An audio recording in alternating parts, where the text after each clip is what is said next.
시간 함께 말씀 보도록 하겠습니다. 함께 보실 말씀은 갈라디아서 6장 11절에서 18절까지 말씀입니다. 제가 가진 성경으로 신약 308쪽에 있습니다.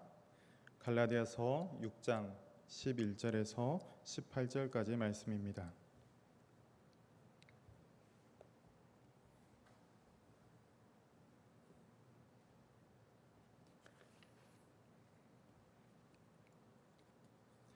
다 찾으신 줄 알고 한 절씩 교독하도록 하겠습니다.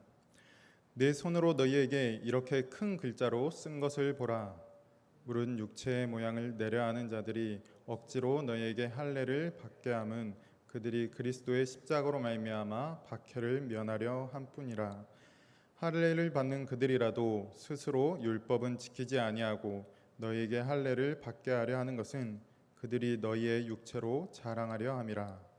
그러나 내게는 우리 주 예수 그리스도의 십자가 외에 결코 자랑할 것이 없으니 그리스도로 말미암아 세상이 나를 대하여 십자가에 못 박히고 내가 또한 세상을 대하여 그러하니라. 할례나 무할례가 아무것도 아니로되 오직 새로 지으심을 받은 것만이 중요하니라. 무릇 이 규례를 행하는 자에게와 하나님의 이스라엘에게 평강과 긍휼이 있을지어다. 이후로는 누구든지 나를 괴롭게 하지 말라. 내가 내 몸에 예수의 흔적을 지니고 있노라. 함께 읽겠습니다. 형제들아, 우리 주 예수 그리스도의 은혜가 너희 심령에 있을지어다. 아멘. 성도님들, 오늘 살펴보는 갈라디아서 말씀은 바울이 갈라디아 교회에 보내는 편지의 끝부분입니다. 바울의 편지를 보면 편지를 끝내려 할 때 인사와 감사, 기쁨과 기도의 내용들이 들어가 있습니다. 그런데 이 갈라디아서에서는 보통의 편지와는 다른 내용들이 담겨 있습니다.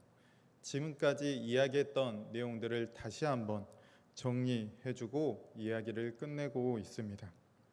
이러한 특징은 갈라디아서를 시작할 때도 마찬가지였습니다. 다른 편지들은 인사와 감사말로 시작을 했었는데 이 갈라디아서는 인사말 이후에 바로 책망하는 내용이 담겨 있었습니다. 그만큼 지금 갈라디아 교회 안에 문제가 심각하다라는 것을 나타내주고 있는 것입니다. 그래서 바울은 편지를 끝낼 때도 갈라디아 교회 안에 있는 문제와 또한 겉면을 간략하게 다시금 이야기를 해주고 있는 것입니다. 11절에서 바울은 자신의 편지를 두고 두 가지를 이야기해 줍니다.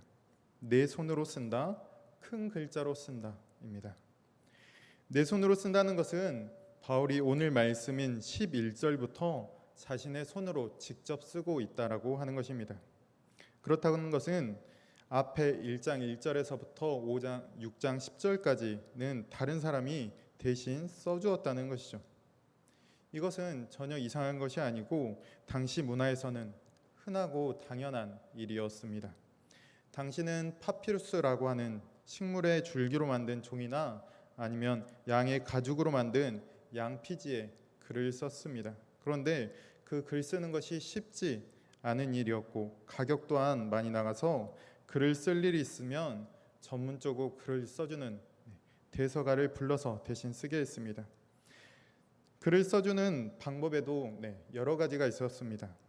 글을 쓰고자 하는 사람이 모든 것을 다 불러주고 그것을 그저 받아 쓰는 경우가 있는가 하면 중요한 몇 가지 내용만을 알려주고 글을 써주는 사람이 내용을 알아서 채우는 경우도 있었습니다.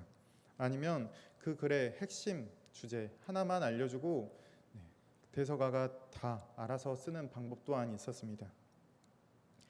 이 갈라디아서는 그 내용의 심각성, 중대성을 생각해 보았을 때 바울이 대서인에게 마음대로 쓰라고 맡기지 아니하고 바울이 모든 것을 다 이야기해주고 받아쓰기 하듯이 적었을 것이라고 생각이 되어집니다.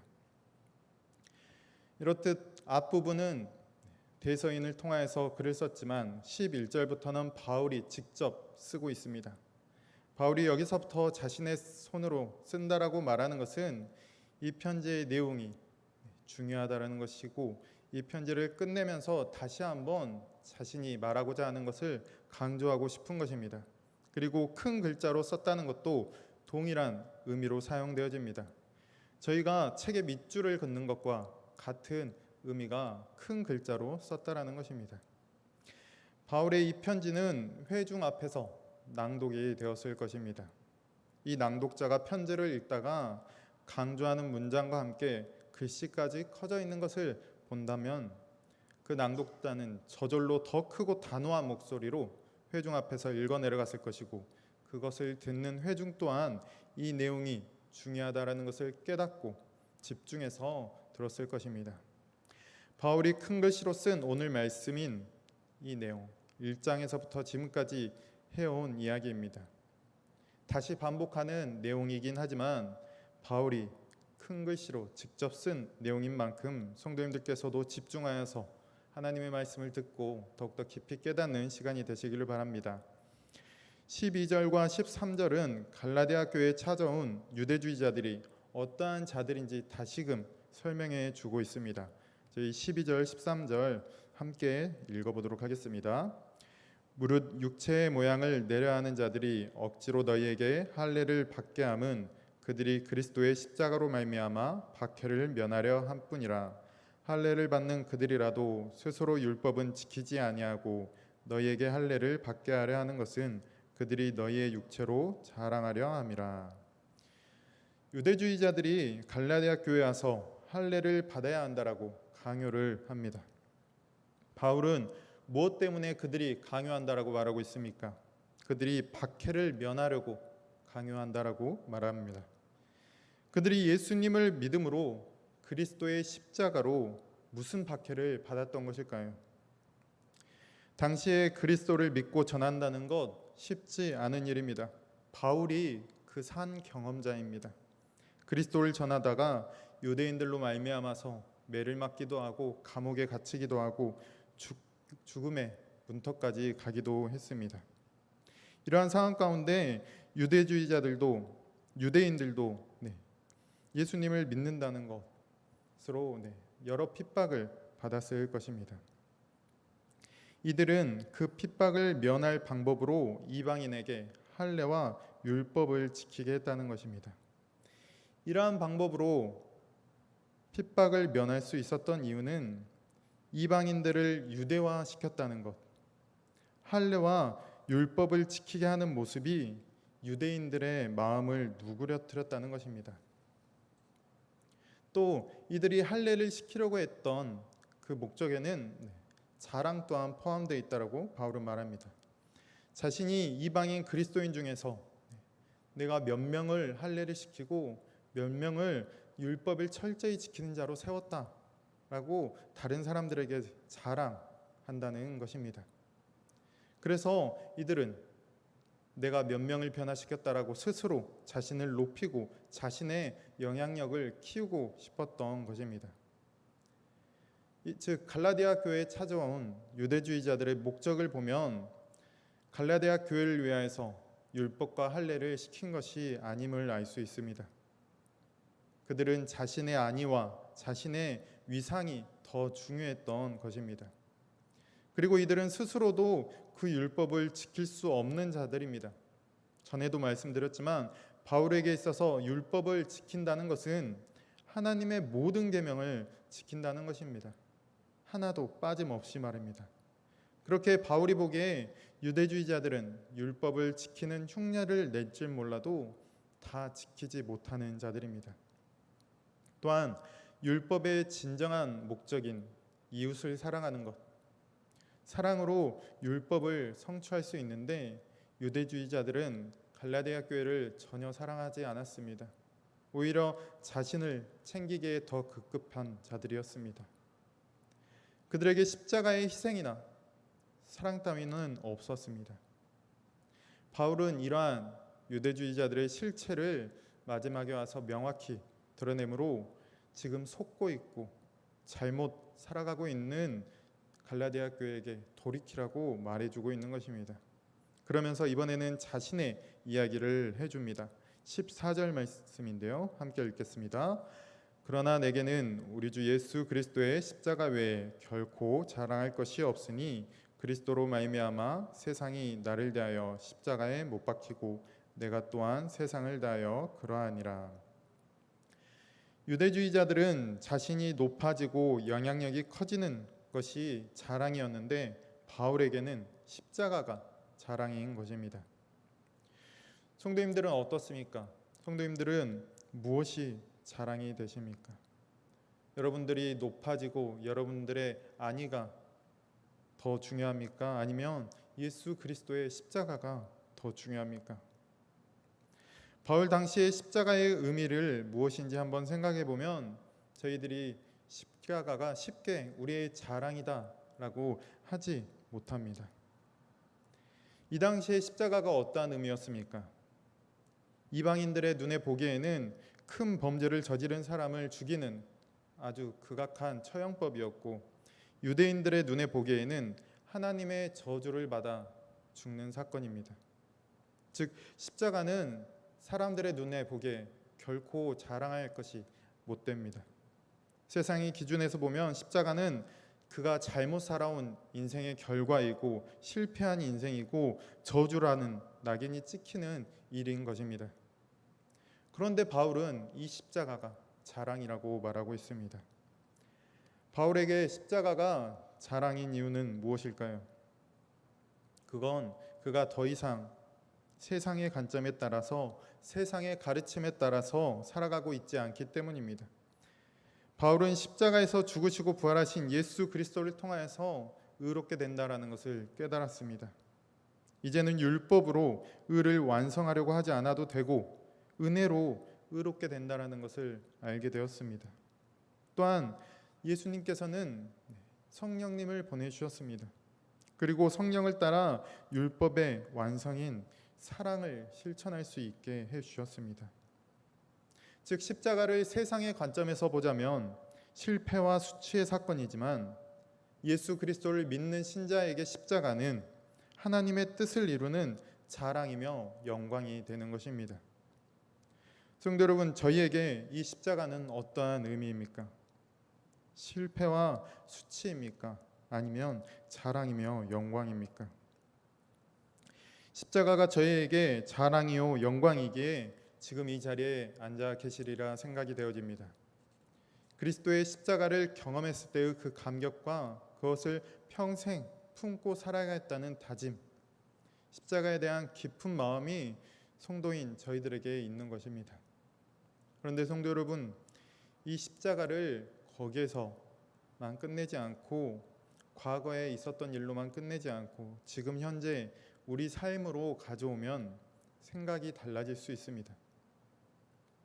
성도 여러분, 십자가를 따라가는 것, 십자가를 따라가는 삶이 어떠한 삶이라고 생각되어지십니까?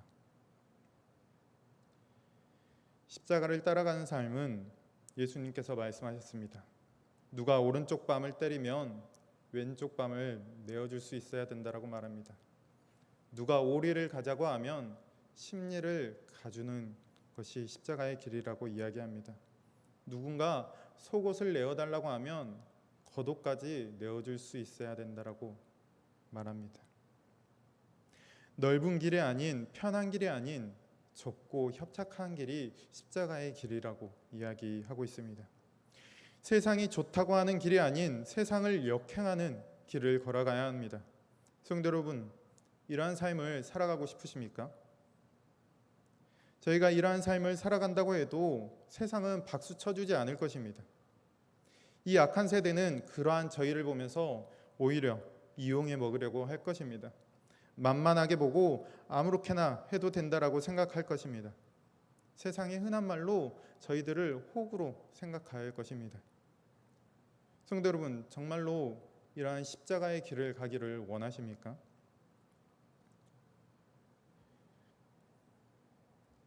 저희들은 그러한 삶을 살아가는 것 쉽지 않다는 것 알기에 입술로는 잘 떠들고 생각으로는 많이 하지만 실제 저희들의 삶이 그러한 길로 걸어가는 것만은 쉽지 않습니다.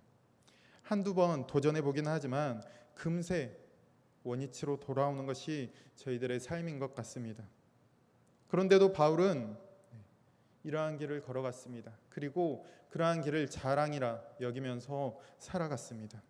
바울은 어떻게 그러한 길을 걸어갈 수 있었을까요? 저희 갈라디아서 5장 24절 말씀 함께 읽어보도록 하겠습니다. 그리스도 예수의 사람들은 육체와 함께 그 정욕과 탐심을 십자가에 못 박았느니라. 이 세상에서 누리고 싶어하는 정욕과 탐심을 십자가에 못 박았기 때문에 바울은 그 길을 걸어갈 수 있었습니다. 십자가가 그 불가능해 보이는 일들을 해주게 한 것입니다. 갈라디아서 2장 20절에서는 내가 그리스도와 함께 십자가에 못 박혔나니 그런즉 내가 사는 것이 아니요 내 안에 누가 사십니까? 그리스도가 사시는 것입니다. 그리스도가 내 안에, 내가 그리스도 안에 있는 것입니다. 십자가로 말미암아서 더 이상 나의 옛 모습이 나에게는 있지 않은 것입니다. 고린도후서 5장 17절 말씀 저희 화면을 통해서 함께 읽도록 하겠습니다. 그런즉 누구든지 그리스도 안에 있으면 새로운 피조물이라 이전 것은 지나갔으니 보라 새 것이 되었도다. 바울은 이 새 것이 새로운 피조물을 15절에서 새로 지으심을 받았다라고 이야기하고 있습니다. 내가 그리스도 안에 있고 그리스도가 내 안에 있으면 할례를 받고 안 받고가 중요하지 않습니다. 완전히 새롭게 된 자에게는 더 이상 그 외형인 할례는 중요한 것이 아니기 때문입니다. 할례를 받든지 안 받든지 그는 그리스도로 말미암아서 이미 의롭게 된 존재이고 아브라함의 후손이 되었기 때문입니다. 유대주의자들이 주장하는 것과 같이 할례로 의를 아브라함의 후손이 되라고 한 것을 그리스도로 말미암아서 이미 이루었기 때문에 더 이상 할례로 고민할 필요가 없는 것입니다. 바울은 이런 새로 지음 받은 존재의 삶을 규례를 행하는 자라고 말하면서 그에게 평강과 긍휼이 있을 것이다 라고 말해줍니다.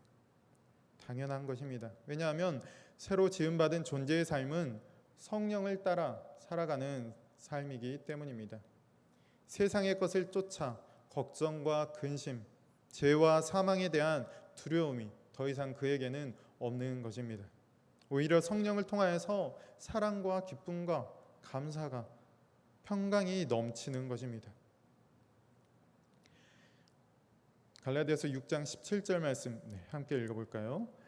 이후로는 누구든지 나를 괴롭게 하지 말라. 내가 내 몸에 예수의 흔적을 지니고 있노라. 바울은 마지막 당부를 합니다. 성령을 따르는 삶, 새로 지음받은 그 삶을 떠나서 다시 옛 모습으로 돌아가 자신의 사역을 헛되이 하지 말라고, 즉 자신을 괴롭게 하지 말라고 이야기를 합니다. 바울의 여태껏의 사역은 예수의 흔적을 만드는 것이었습니다. 복음을 전하다가 매를 맞고 감옥에 갇히고 여러 사람들에게 핍박을 당했습니다. 그리고 복음을 받은 사람들을 훈련시키는데 열심을 다했습니다. 그는 걸어다니면서 수백 킬로를 걸어다니면서 희생과 수고를 감당했습니다. 그 모든 것이 예수의 흔적을 지니고 있는 것입니다. 이 모든 흔적을 헛된 것으로 만들어서 더 이상은 자신을 괴롭게 하지 말라고 마지막으로 갈라디아 교회들에게 당부하고 있는 것입니다. 바울은 이러한 당부를 끝으로 마지막 인사말인 18절 말씀을 말해주고 있습니다. 18절 함께 읽겠습니다.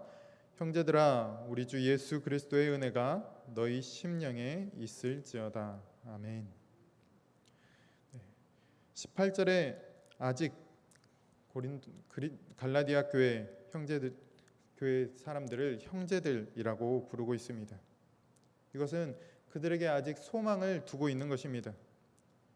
흔들리고 있는 그들, 죄악 가운데 빠지려고 하는 그들에게 아직은 소망이 있다는 것입니다. 그래서 그들을 다시금 잡아서 그들이 성령을 따르는 삶, 모든 육적인 것을 십자가에 못 박아 그리스도로 사는 삶을 살 것을 바울은 소망하고 있는 것입니다. 그러면서 마지막으로 아멘으로 이 편지의 끝을 맺습니다. 이 아멘은 진실로, 확실히라는 뜻을 가지고 있습니다. 그래서 평소에 쓰일 때에는 자신의 말이 진실하다는 것을 알리기 위해서 쓰이고, 이것이 예배 때에 아니면 교제하는 사이에 예배 용어로 사용될 때에는 그렇게 되기를 원합니다, 그렇게 될 것을 믿습니다 라는 의미로 사용이 됩니다.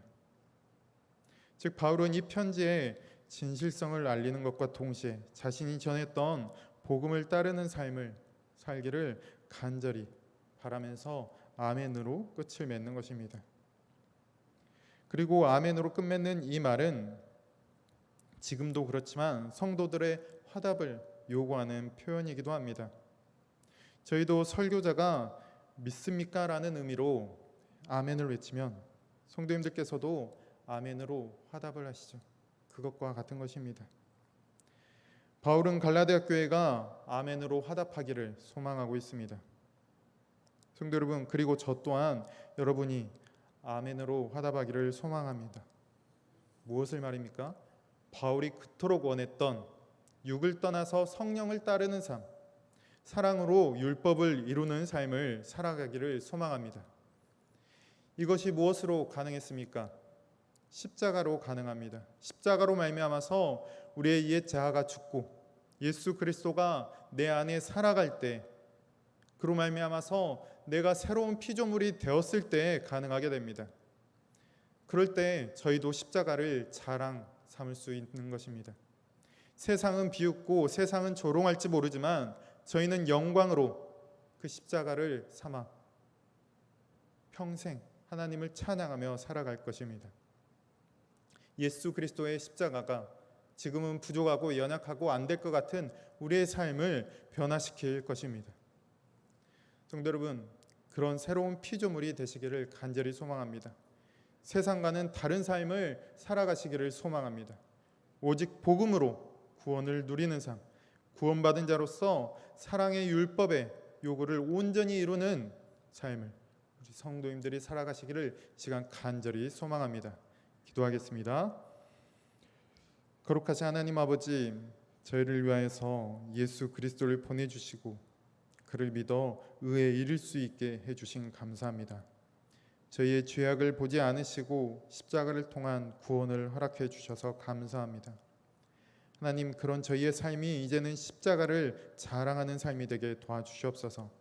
옛것을 모두 십자가에 못 박고 예수 그리스도 안에서 새로 지음받은 존재로 살아가게 도와주시옵소서.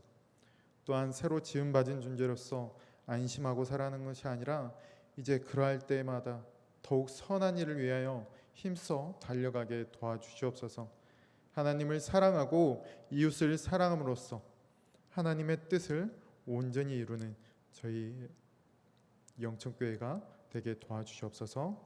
우리를 위해서 십자가의 은혜를 베풀어 주신 예수님의 이름으로 기도합니다. 아멘.